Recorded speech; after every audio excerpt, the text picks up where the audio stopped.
1998 में राजीव शर्मा अपने शहर में एक मिसाल माना जाता था। उसकी टेक्सटाइल की 4 मिलें 4 शहरों तक फैली हुई थी। हजारों लोगों की रोजी रोटी चल रही थी। लोग कहते थे राजीव भाई का बिजनेस, अरे वो तो आसमान छू रहा है। राजीव खुद सोचता था कि उसकी उड़ान कभी रुकने वाली नहीं है। लेकिन जिंदगी अक्सर वहीं से पलटती है जहां इंसान सबसे मजबूत महसूस करता है। एक नया एक्सपोर्ट ऑर्डर मिला। राजीव ने बिना सोचे समझे एक रिस्की लोन ले लिया। फिर अचानक 2000 की ग्लोबल मंदी और कपड़े का दाम गिरा। ऑर्डर्स रुक गए और राजीव का कर्ज बढ़ता चला गया। 3 साल में ही उसकी सारी फैक्ट्रियां बंद हो गई थी। बैंक के नोटिस दीवारों पर चिपक गए थे। रिश्तेदारों ने मिलना छोड़ दिया, दोस्तों ने बात करनी छोड़ दी। लोग फुसफुसाने लगे थे, वो राजीव दिवालिया हो चुका है, अब नहीं उठ पाएगा। घर के खर्च चलाने के लिए उसकी पत्नी ने सोना तक बिक गया था। कभी जिसे रानी की तरह रखा, वो आज वही चूड़ियां गिरवी रखने गई थी।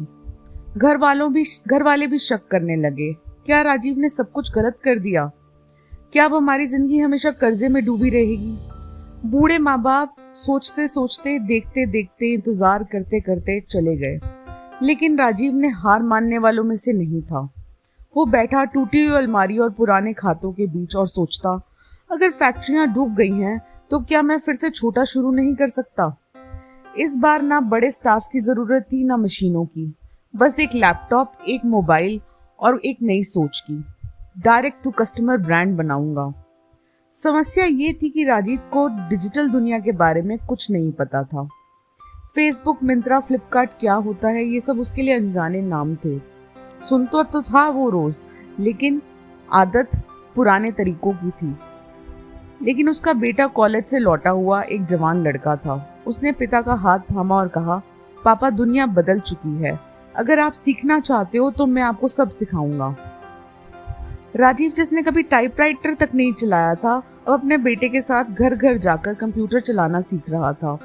कभी साइबर कैफे की लंबी लाइन में लगना पड़ता, कभी छोटे छोटे बच्चों से पूछना पड़ता पासवर्ड कैसे बनाते हैं। लोग हंसते थे, अरे ये उम्र है क्या इंटरनेट सीखने की? लेकिन राजीव की आंखों ने ठान लिया था, अगर जीना है तो नए जमाने के हिसाब से जीना होगा। अब मैं हार नहीं मान सकता।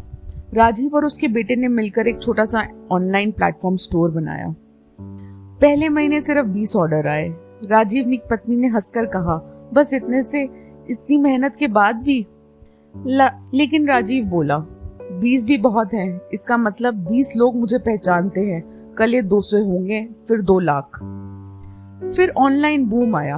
दूसरे महीने ऑर्डर 200 पहुंचे, तीसरे महीने 2000। राजीव के छोटे से घर में कुरियर वाले रोज घंटी बजाने लगे। और फिर जब फ्लिपकार्ट और अमेज़न भारत में आए, राजीव का ब्रांड उनके साथ जुड़ गया। उसकी शर्ट्स और कुर्ते अब हर मेट्रो सिटी के घर में पहुंचने लगे थे।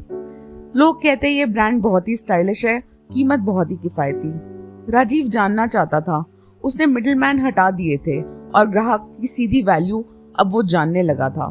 वही राजीव जो कभी कर्जे में डूबकर समाज की नजरों में गिर गया था, अब इन्वेस्टर्स की पहली चॉइस बन चुका था।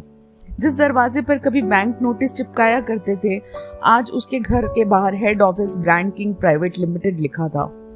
लोग जो कभी कहते थे राजीव खत्म हो गया है, आज वही लोग उसके इंटरव्यूज देखकर नोट्स बनाते हैं। राजीव की कहानी हमें ये सिखाती है, हार तब होती है जब इंसान खुद कोशिश करना छोड़ देता है। पत्नी का सोना बिक गया, समाज ने ताने मारे, बेटा बार बार समझाता रहा, पर राजीव नहीं माना। बैंकरप्ट से ब्रांड किंग तक का सफर सिर्फ एक बिजनेसमैन की कहानी की स्टोरी नहीं है, बल्कि हम सबकी कहानी है।